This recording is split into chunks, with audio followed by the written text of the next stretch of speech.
I'm BobbyFi, and I will be going through every game by game here for the early slate, just to give you guys a quick look, and then I'll get my early builds, my core plays, and my bets of the day up a little later. We'll talk at 6 Eastern live about a little bit of live stuff. Please like and subscribe; we really appreciate it.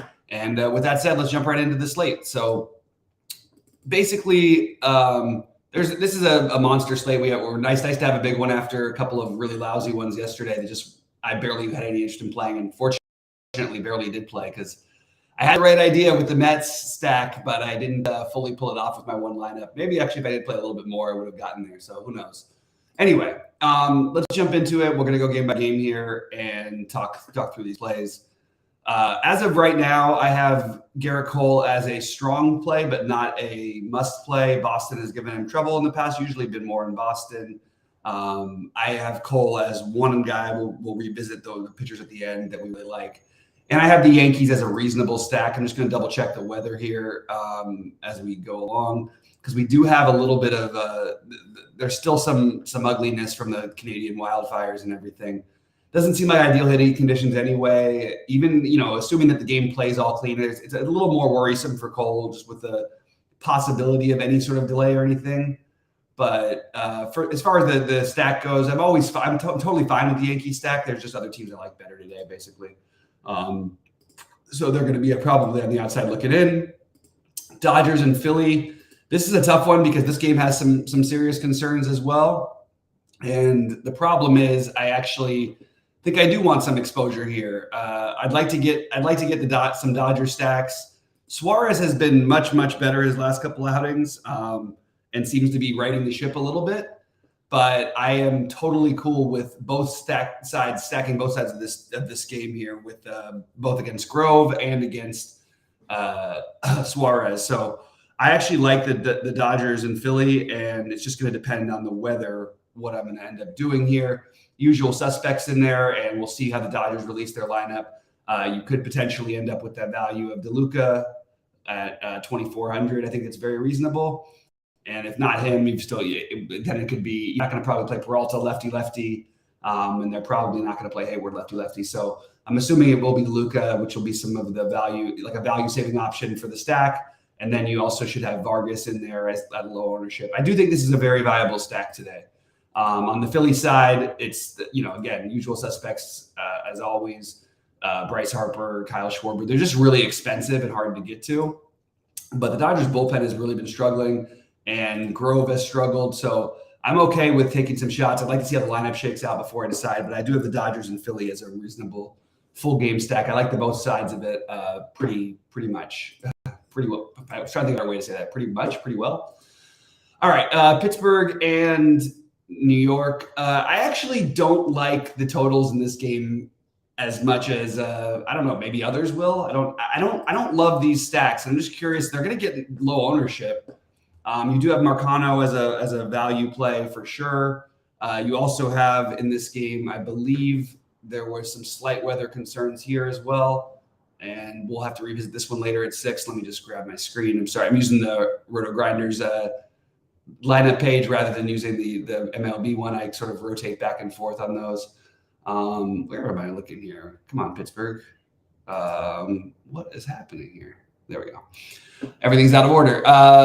So I'm not as big of a fan of stacking this game. It's good hitting weather, as you can see in Pittsburgh. I did see that there was something about the fires there, that there was still a little bit lingering. So I don't think it's actually going to be too much to worry about now that I look at it here. But I do think that these stacks make some sense. The problem is that you get the Mets without. It worked yesterday. The Mets without Alonso.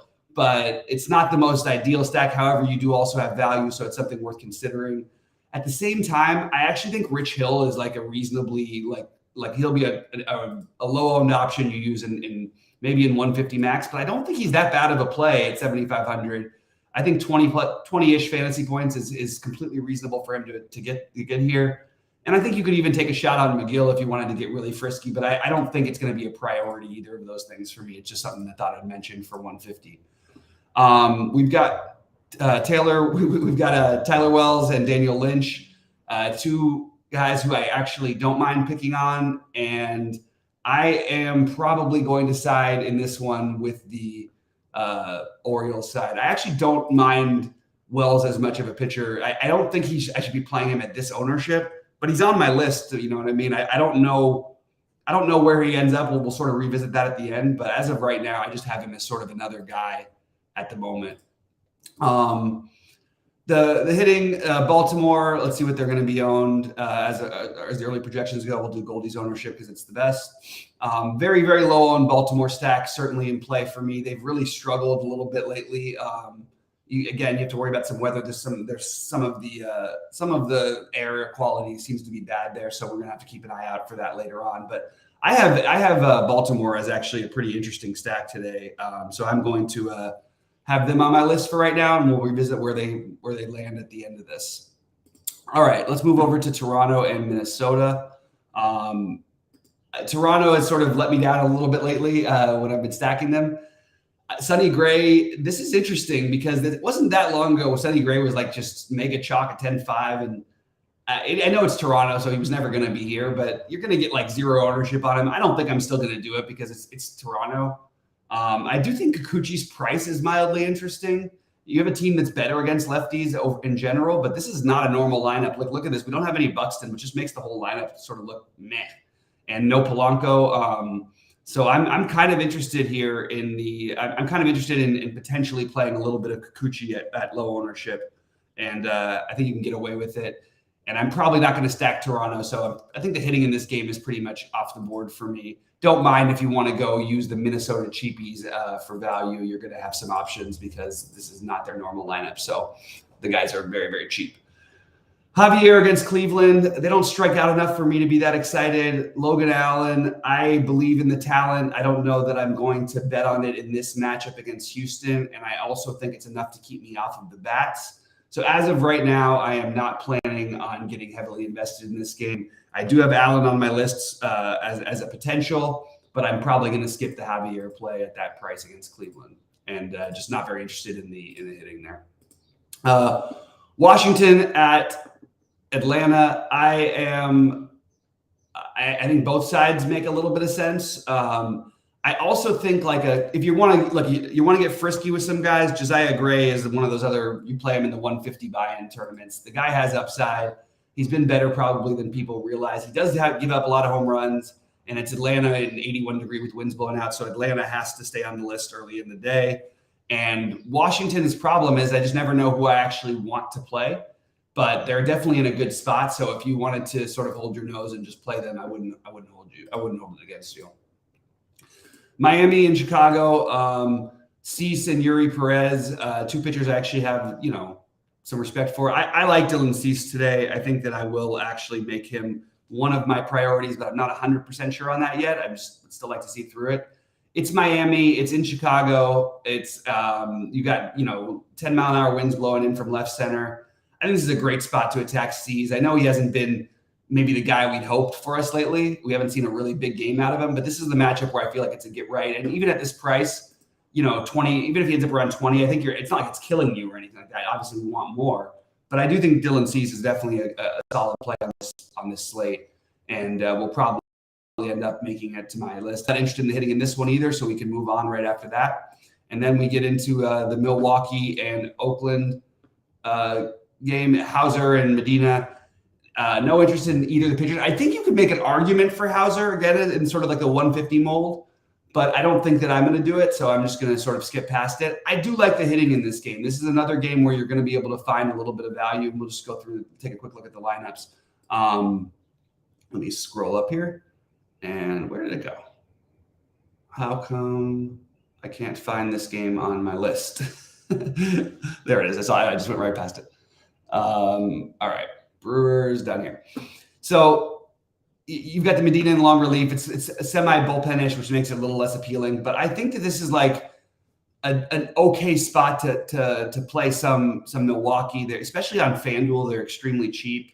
So I'm totally cool if you want to take that shot against Milwaukee. I'm kind of curious how the lineup would shake out before I did that.